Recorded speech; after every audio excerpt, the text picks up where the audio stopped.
قربانی یعنی جائز ہے، اونٹ جو ہے وہ اس کی قربانی جائز ہے، یعنی اونٹ جو ہے وہ کم، اس کی عمر جو ہے وہ 5 سال پوری ہونی ضروری ہے۔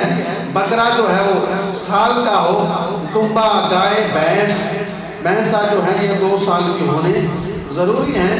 عزیبے دیا مجھے دندہ لگ گیا ہے کہ نہیں لگ گیا؟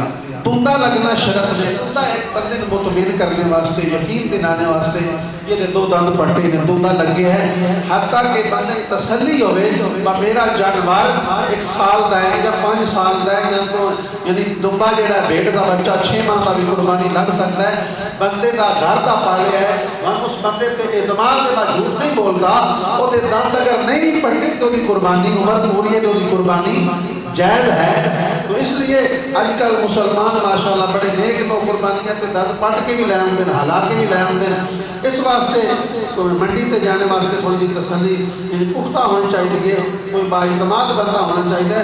بہرحال گل یہ کہ اگر دند نہ بھی پٹی دے ہون تے عمر پوری ہوئے، بند تسلی ہوئے، گھر دا جانور ہوئے یا کوئی با اعتماد واٹا دوست یار ہوئے، قربانی عمر دا پورا ہونا ضروری ہے، دندہ نہ پٹے ہونا ضروری نہیں ہے۔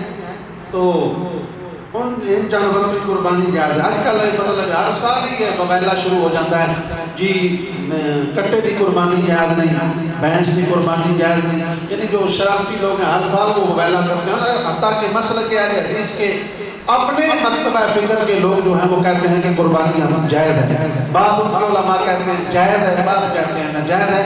بہرحال وہ ہر سال جو ہے وہ شور چڑھاپا کرتے ہیں، ہم نے ان کی طرف دھیان نہیں دینا۔ بھینسے کی قربانی جو ہے وہ جائز ہے، آپ کر سکتے ہیں، کٹے کی جھوٹی کی قربانی جو ہے وہ بالکل جائز ہے۔ تو گوشت تقسیم کرنے